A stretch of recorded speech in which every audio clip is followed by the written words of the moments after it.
వింటున్నావో పిల్ల ఎన్నెన్ని బాధల్లా పడ్డంక ఒక్కటైతున్నామే నువ్వు నేనిలా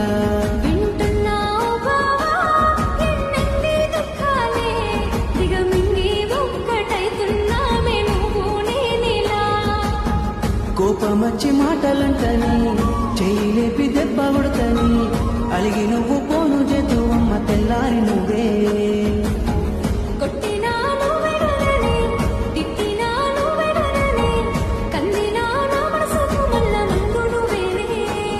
మన బాధాలన్నీ రాయబోతే పల్లవి కన్నీళ్ళే రాసుకున్నవి చరణాలవి కన్నీళ్ళెందుకేవో పిల్ల పల్లవి